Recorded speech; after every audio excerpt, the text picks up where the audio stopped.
Seconds to play here in quarter number 4.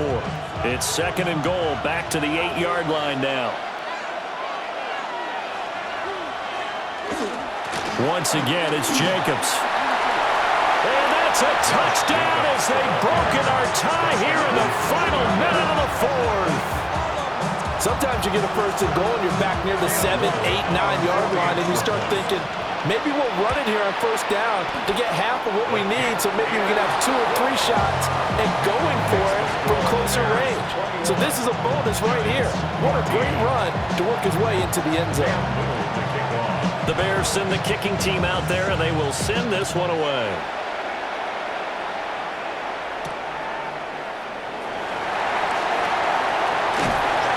And a nice return sets him up pretty good here right at the 30-yard line. The Giants take over 1st and 10 at their own 30-yard line.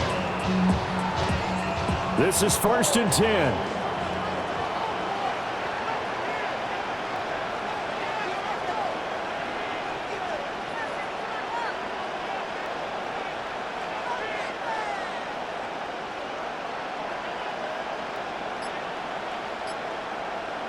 Throwing, Allen.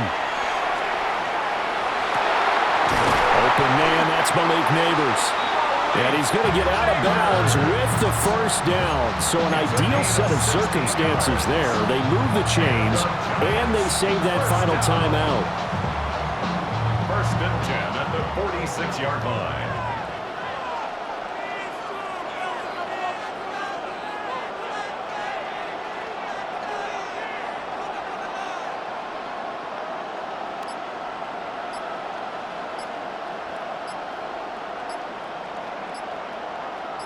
Allen. That's caught by Johnson. And he's going to be out of bounds, but not before he takes it inside the 40. That's what they need right now. Get the 1st down, get out of bounds, stop the clock. Just playing smart football, understanding the situation, making the plays necessary, and making sure that clock stops at every opportunity.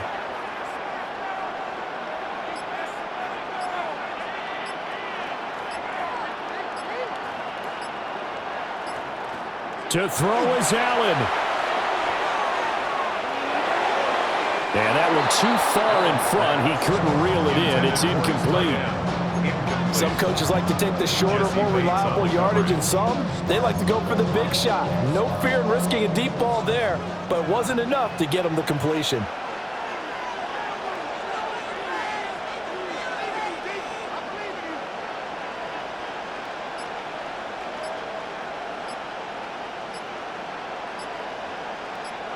Here's Allen. He gets it left side to Johnson.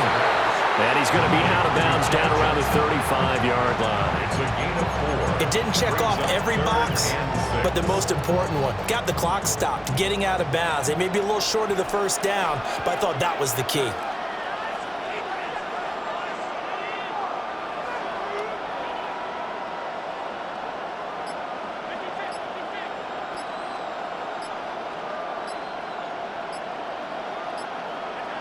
Here's Allen. Sideline throw, it's tipped, but he still got it. And he will have a Giants 1st down as they're able to get the 3rd down conversion. Now hold everything here. We're going to get a timeout by the offense as they stop it with 14 seconds to go in the game. Now this offense cannot stop the clock now. No timeouts remaining as they come up here 1st down.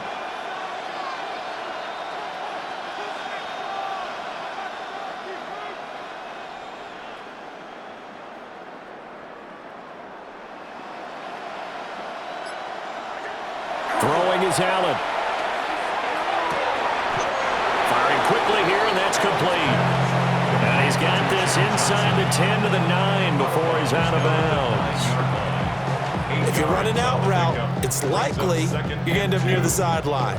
And what did we just see there? Toe tap. You got it. The benefits of practice. Toe tapping, foot dragging, picking it up, and making sure it was a catch.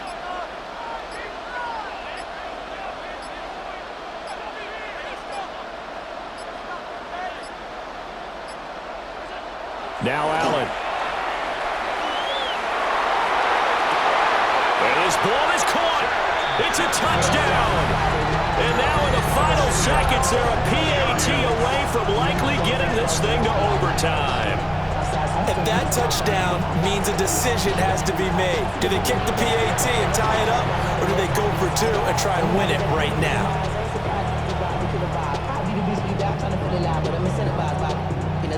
And now the decision is to go for two. A gutsy call, and this, in effect, is your ball game right here. For the two-point conversion.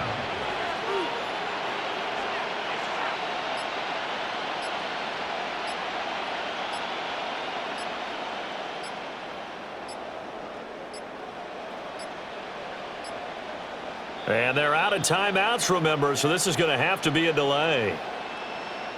Of course, that flag accepted, and it backs the ball up 5 yards. So now this will be, in all likelihood, to force overtime.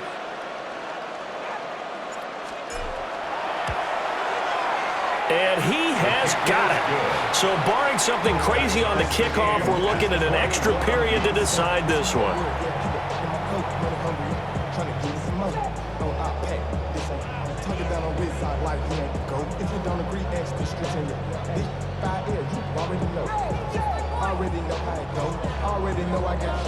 So overtime on the horizon, barring a wild finish here as the kick's away.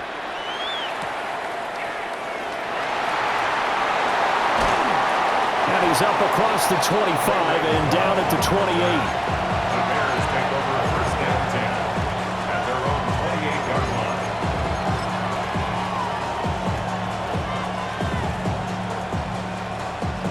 Here's 1st and 10.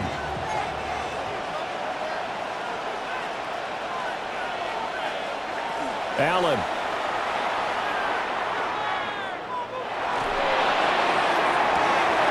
And this is going to be intercepted.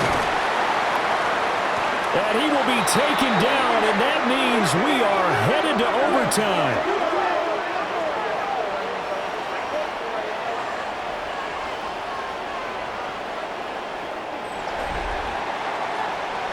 And we have free football overtime. Here we go, my friend. And the way this game played out, this is exactly how it should end, going to overtime, because neither one got an advantage today.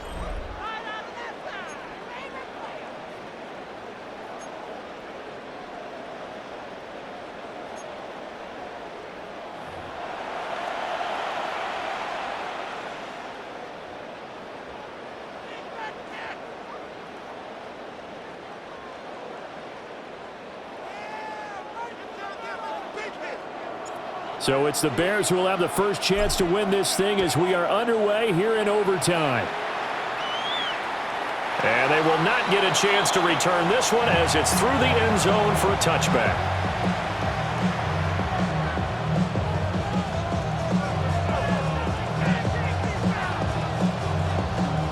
At the line, prepping for their next drive, the Bears offense. They'll need to regroup after the costly interception last time. It led to a tying touchdown. 21 all is where we stand, and they've got it 1st and 10. So the completion good for just 3. And that will bring up 2nd down. Well, offensively, that's the mismatch that you want. You want to force a linebacker to try and cover your back out of the backfield, out in some open space. But linebackers nowadays, they run like backs, and they take a lot of pride in covering. What a nice play he made there in the open field. Man open, that's Ray McCloud. Charles, you get into these overtime situations, that's not a bad guy to dial into. Well, when you have to have plays, especially in a spot as you just described, we're in OT, you've got to go to the guys you can trust and you know are going to make the plays. Well, they say, it's not the X's and the O's, it's the Jimmies and the Joes. Allen going to run with it. And he'll just get rid of it. Keeping the aggression going on defense in overtime here, a first down blitz. You know you can get burned on it big time if they pick it up, but in this situation, they brought the blitz, put some pressure on the QB, and he wasn't able to complete a pass downfield. Now a 2nd and 10. Allen. Able to connect with Jacobs. And he's corralled, but not before getting it inside the 35.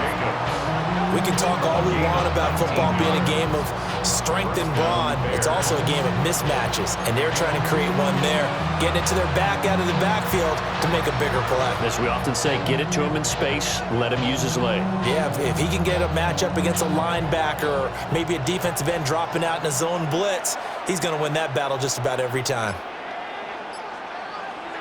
Now Allen again. Allen going to run with it. You know what I like about that play? He didn't try to do too much on first down. He took what the defense gave him, put together a solid game to bring up second and manageable. Now they have a couple of plays to pick up just a few yards and a new set of downs. Here now, 2nd and 4.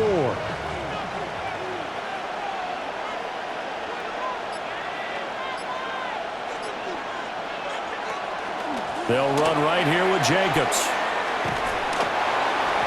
Josh Jacobs, the ball carrier. He's forced out of bounds behind the line of scrimmage. 7th play of this drive coming up, but a long way to go on 3rd down. Here's Allen. He'll try and do this himself.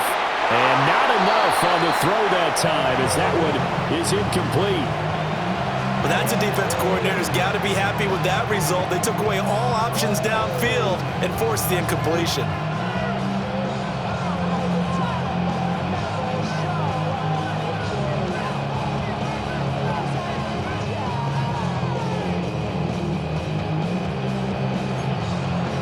A big call here in overtime. They're going for it on 4th down. Allen. And it's incomplete. They cannot convert, and they turn it over. The Bears tried it on 4th down, unable to convert. And that will force a turnover on downs. The Giants offense at the line, ready to begin their next drive. Now their defense did the job, got off the field without giving up. The big man, get the oxygen tank ready. And he's into the end zone for the touchdown and a game winner in OT. Well, you never know what you're going to expect when you come to the stadium to call a game. Sometimes you get good ones, sometimes you get bad ones, sometimes you get great ones. And that's what we had here. What an exciting finish on that last big play. And I think that as we look at it, when we're talking about a great finish, which went along with a game that obviously was dramatic because we did get into overtime, what type of play calls do you have left? What have you not shown, or what have you made an adjustment to what you've worked on all the way through is going to give you the play we saw to win the game? Because I know everyone's thinking that was something that they just drew up. It might have been something they've been working out, and now they got the right matchup. So that'll do it from here for Charles Davis and the rest of our crew. I'm Brandon Gaudin. You've been watching Madden Ultimate Team on EA Sports. For more, check us out at easports.com/Madden. With that, we say good night, everybody.